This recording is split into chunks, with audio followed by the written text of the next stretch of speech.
Hello, and welcome to the latest in our series of Helping the Helpers, our series of videos about volunteering, where we share some of the experience that we've had in the hope that that is useful to people who are volunteering now. And I am delighted to be joined by one of our coordinators, Linda, who's in Peru at the moment. Hello, Linda.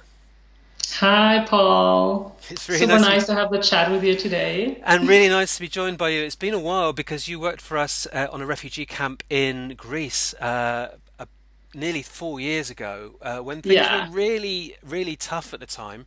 And when one of the things that we were talking about earlier was the importance of focusing on that work that's happening, right on the ground and in front of your eyes, rather than getting too hung up about what's being written online, maybe on social media, Facebook, Instagram, that kind Mm-hmm. of thing. What would you like to say Mm-hmm. about that? Yeah. So this is an interesting topic because most of us are somehow connected to Facebook and Instagram, and some of us are posting more, some are posting less. And there are, from my experience, so diverse opinions about working with refugees or volunteering in other contexts.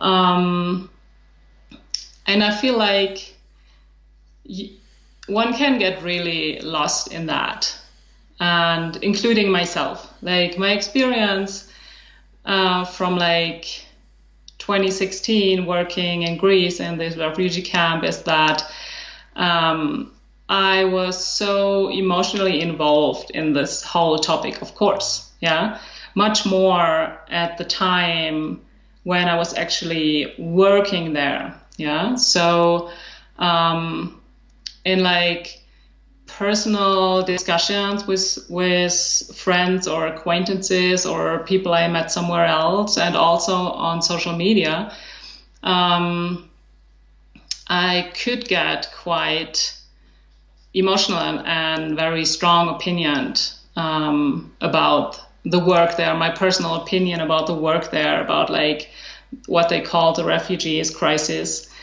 um, and yeah, so I figured out you will find all kind of opinions, Mm. yeah, and um,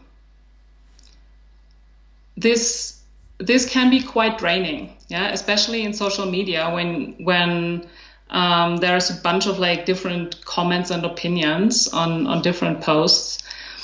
It can be so draining because you get in so many different emotional states, like one post is that you like and you're happy about that, and the next comment makes you really angry, yeah, and you really get upset, and then you're sitting in front of your computer or phone and you're just really upset.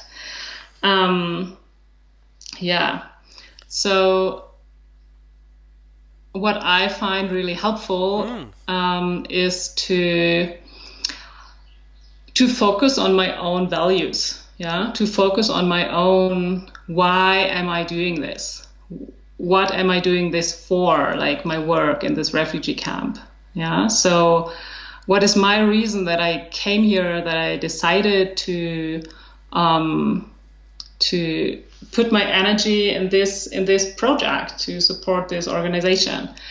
um, so it's a way of like getting focused and getting centered again, yeah, to say like, okay, I'm here because I want to do my tiny bit to make the people that I meet here feel a bit more human, yeah, like um was like just being friendly, just being as understanding as I can, to give a little bit of my time, um, and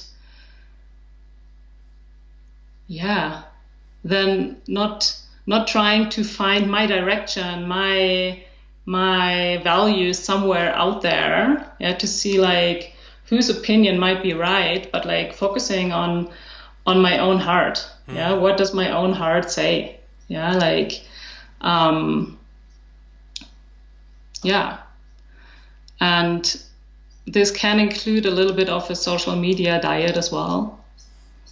Yeah. Yeah, I think it's And important. I mean, social media has been so critical for us in terms of trying to get our message out, to attract volunteers to what we're doing, yeah, to attract donations. But I sometimes see some people, they get into fights online, and I just wonder, yeah, what work are you doing? How much time are you spending on that keyboard? And I mean, it's really interesting to hear you say, that thing about coming back to your values and seeing what you can do to treat people like humans and individuals, because the face-to-face interaction is where the real work is being done, not online. totally, totally. Yeah.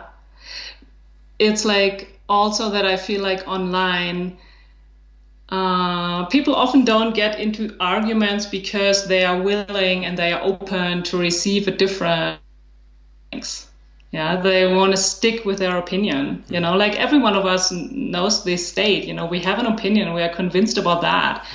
It's like connected to certain emotions, and we're not open to change our mind. So these like fights online are very often a waste of time. And also it's a challenge. Like, yeah, I know it for myself. I was like, individually, I was reaching out to people as well those days to get donations. Yeah. And then, of course, you have different reactions from your family, from your friends, from your acquaintances, from people you don't know well. Yeah. And this is a bit like walking on eggshells sometimes as well. Yeah. Also, I mean, it's one thing to get in a discussion on Facebook with a stranger where you say like, oh, whatever, let's stop that now. Let's get out of here. A different thing than getting in a discussion with a person right? So I feel like this is a different story. And this is really more about like acceptance that my opinion exists and the other person's opinion exists, and maybe they can exist next to each other. We don't necessarily have to find an agreement. Yeah, and we definitely don't need to fight online. Yeah. Brilliant. Thank you very much, Linda. That's really You're great. so welcome. So lovely to talk to you, and thank you very much for that. Thank you everyone for watching, listening. Please like, share, comment on this video. Thank you very much.